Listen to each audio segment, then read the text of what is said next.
Question लिखा हुआ है right law of refraction and explain the same with the help of रे diagram and when a रे of light pass through rectangular glass slab. ठीक है, तो सबसे पहले समझते हैं रिफ्रैक्शन होता क्या है। It is a phenomena in change in direction of propagation of light when it pass from one medium to another medium. It is called refraction of light. ठीक है, क्या कह रहे हैं, क्या ये रहा है कि मान लेते हैं कि ये कोई एक मीडियम है। ठीक है, यहाँ एक रे ऑफ लाइट प्रोपेगेट मतलब मूव करते हुए आती है। ठीक है, और जब ये एक मीडियम से दूसरे मीडियम के अंदर चली जाती है, ये भी एक मीडियम से दूसरे मीडियम के अंदर चली जाती है, तो इसको हम क्या बोलते हैं, इसको हम बोलते हैं प्रोपेगेशन ऑफ लाइट, या इस प्रोपेगेशन ऑफ लाइट को क्या बोलते हैं हम लोग, रिफ्रैक्शन बोलते हैं। ठीक है, तो एक रे ऑफ लाइट आई प्रोपेगेट होते हुए एक मीडियम, एज्यूम कर लेते हैं ये एयर है और ये जो अगला मीडियम है वाटर, तो एयर से वाटर एक मीडियम से दूसरे मीडियम में चलेगी, इसको बोलते हैं हम लोग रिफ्रैक्शन। क्लियर है। कुछ लॉज है रिफ्रैक्शन के लिए। The incident ray, refracted ray are on the opposite side of the normal, इनकमल नहीं, ऑफ द नॉर्मल। ठीक है, at a point of incidence and all lie in the same plane. ठीक है, क्या कह रहा है कि ये जो रे आ रही है इसको बोलते हैं हम लोग इंसिडेंट रे,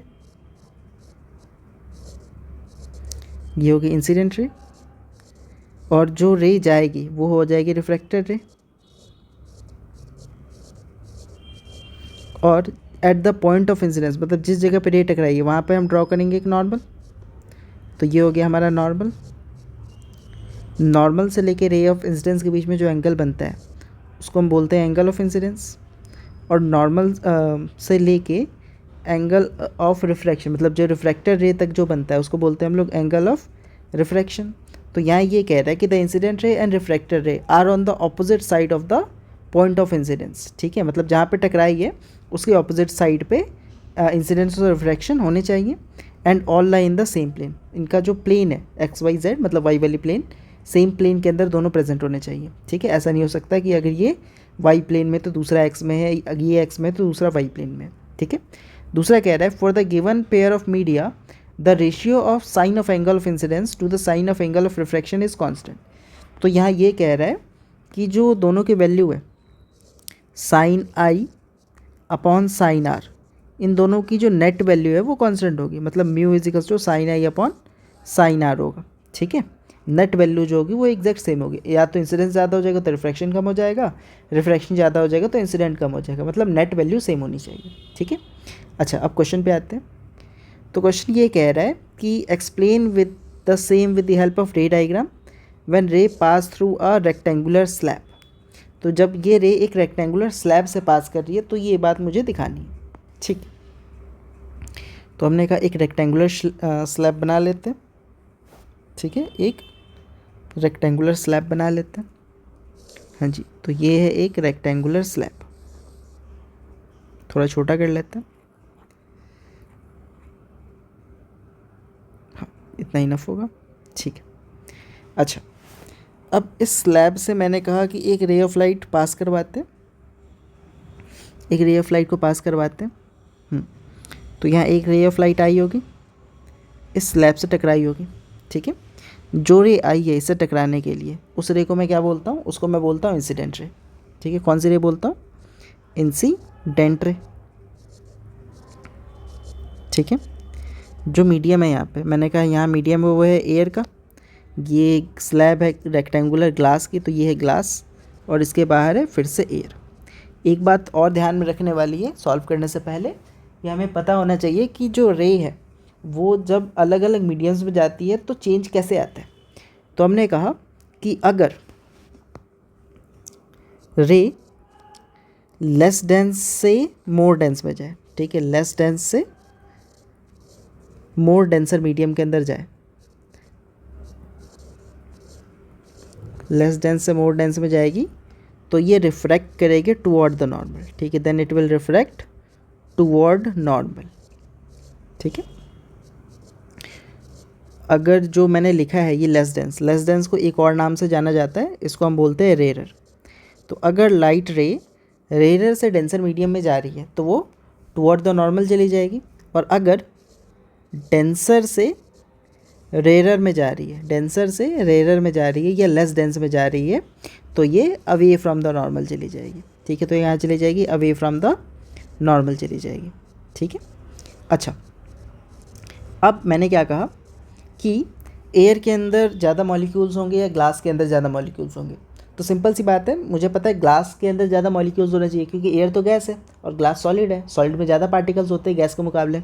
ठीक है, तो एयर कैसा मीडियम हो गया, एयर हो गया रेयर मीडियम, और जो ग्लास हो गया वो कैसा मीडियम हो गया, वो हो गया डेंसर मीडियम।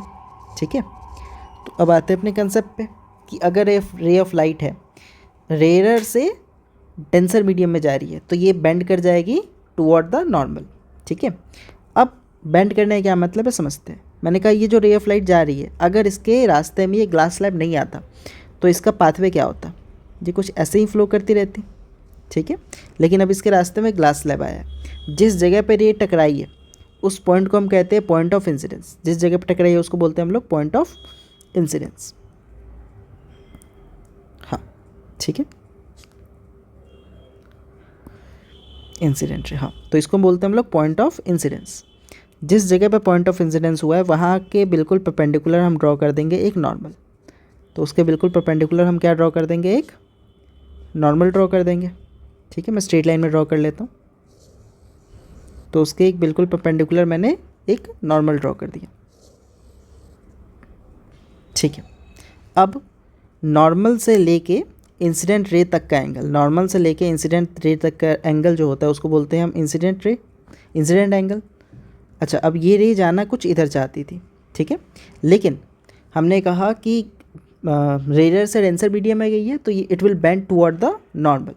ठीक है, तो मतलब यहाँ से थोड़ा सा अंदर की ओर, ठीक है, यहाँ से थोड़ा सा अंदर की ओर बेंड कर जाएगी। ठीक है, तो थोड़ी सी अंदर की ओर बेंड हुई, मतलब मैंने कहा टुवर्ड नॉर्मल, मतलब ये नॉर्मल है तो ये इसकी ओर चली गई, इस जहाँ जा रही इससे थोड़ा और दूर चलेगी, मतलब अवे फ्रॉम द नॉर्मल चलेगी।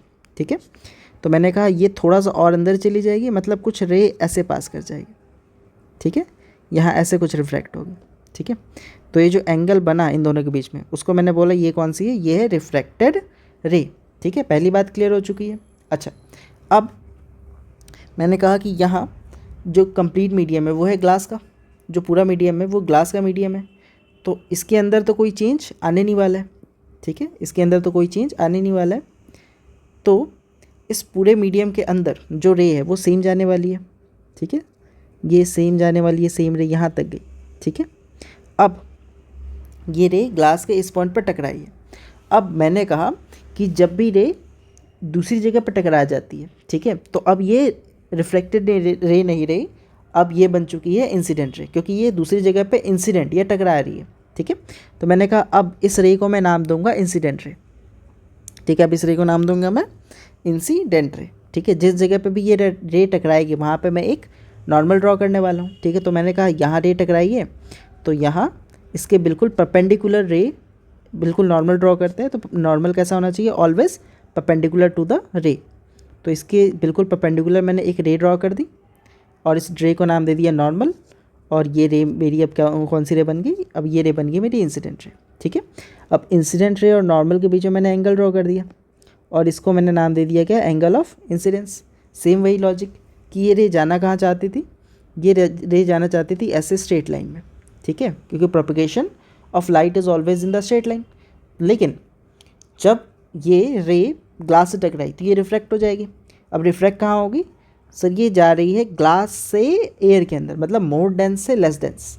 जब भी जाती है ये मोर डेंस से लेस डेंस में, तो क्या होता है, ये away from the normal shift कर जाएगी। कहाँ शिफ्ट करेगी, अवे फ्रॉम द नॉर्मल, मतलब जाना तो इधर चाहती थी लेकिन ये थोड़ा और इससे दूर चली जाएगी। ठीक है, तो जो रे है वो कुछ ऐसी चली जाएगी, जाना इधर चाहती थी लेकिन इससे थोड़ी सी और दूर से ये रिफ्रैक्ट कर जाएगी। ठीक है, तो कुछ ये मुझे दिखाई देगा, तो जो एंगल बनेगा वो कुछ ये बनेगा। ठीक है, तो जो एंगल बनेगा वो ये बनेगा और इसको मैं नाम दे दूंगा आर। तो मैं क्या कहता हूँ, मैं कहता हूँ कि जब जो रे ऑफ लाइट है ये रेयर से डेंसर में जाती है, ठीक है, तो जब रेयर से डेंसर में जाती है तो क्या होता है, तो इस केस में मेरा जो इंसिडेंस है, एंगल ऑफ इंसिडेंस, वो ग्रेटर होता है देन एंगल ऑफ रिफ्रैक्शन। ठीक है, और जब दूसरा केस जब डेंसर से रेयर में आती है, जब डेंसर से रेयर में आती है तो जो मेरा एंगल ऑफ इंसिडेंस है उससे बड़ा कौन होता है, उससे बड़ा होता है एंगल ऑफ रिफ्लेक्शन, जैसा कि मुझे डायग्राम में विजिबल हो रहा है। ठीक है, अच्छा अब ये बात तो क्लियर होगी। अब क्वेश्चन में इन्होंने कहा था कि रे डायग्राम की हेल्प से आप समझा दो। अगर इसको मैं थोड़ा बहुत वर्बली लेना चाहूँ, ठीक है, रे डायग्राम की हेल्प से तो मैं समझा चुका हूँ मे बी, हाँ, लेकिन फिर भी अगर इसको मैं वर्बली लेना चाहूँ तो वर्बली ज़रा समझ लेते एक बार फटाफट से। तो हमने कहा कि इस रे को अगर कुछ नाम दे दें, तो मैंने कहा ये रे है ए, ये है बी, ठीक है, पॉइंट से टकराई है बी, ठीक है, टकराने के बाद ये रिफ्रैक्ट हुई होगी, ठीक है, रिफ्रैक्ट हुई होगी मतलब ये सी है, ठीक है, तो रिफ्रैक्ट हुई है जिस पॉइंट पे वो है कि सी, और यहाँ मैं इसको नाम दे देता हूँ डी, ठीक है, ये सी है, यहाँ टकरा के फिर जो चेंज होगी रे, तो मैंने कहा थी ये है डी, और वापस जब निकली तो ये है ई, तो A B C D E अलग अलग पॉइंट्स के मैंने नाम दे दिए। ठीक है, तो मैं कहूँगा कि when ray of light A B will pass through a glass slab और rectangular glass slab, then it will bend toward the normal, क्योंकि कहाँ से कहाँ जा रही है, because it will pass from rare medium to denser medium. ठीक है, after that here angle of incidence is greater than the angle of refraction. In the glass slab there is no refraction will take place, and after that when it will again strike with a glass slab, or you can say incident with the glass slab, तो हमें क्या दिखता है कि ये angle of refraction become ray of incidence become ray of refraction become ray of incidence। ठीक है, और जो एंगल बन जाएगा वो हो जाएगा एंगल ऑफ इंसिडेंस। अब यहाँ पे जो रे ऑफ लाइट है it will pass from the denser medium to the rare medium. अब डेंसर मीडियम से रेयर मीडियम के अंदर जा रही है तो क्या होगा, it will bend away from the normal. ठीक है, तो रेशियो जो डी ई एंगल है वो क्या होगा, अवे फ्रॉम द नॉर्मल होगा। ठीक है, तो इसको जो रे अंदर जा रही है इसको बोलते हैं हम लोग इंसिडेंट रे, और ये जो रे बाहर आ रही है इसको हम कई बार रिफ्रैक्टेड रे या कई बार एमरजेंट रे भी बोलते हैं। ठीक है, तो जो रे बाहर आ रही है वो इंसिडेंट रे है, रिफ्रैक्टेड रे है या एमरजेंट रे है। ठीक है, आई होप क्लियर होगा। ठीक है, एक मैंने प्रॉपर प्रिज्म का क्वेश्चन कराया है, उसमें इसको मैंने वर्बली लिखा है। ठीक है, तो आप उसको देख सकते हो अगर आपको वर्डिंग्स चाहिए तो। Okay, thank you. मेरे ख्याल से ये क्वेश्चन अच्छे से क्लियर हो गया होगा। अगर कोई भी डाउट है, कोई भी क्वेश्चन है इससे रिलेटेड, तो आप कमेंट सेक्शन के अंदर कमेंट डाल सकते हो, मैं उस पर वीडियो बना दूंगा, या आगे आपको कौन सा टॉपिक समझना है उसके लिए भी आप मुझे कमेंट डाल सकते हो कि इसके ऊपर मैं वीडियो बनाऊँ। Thank you.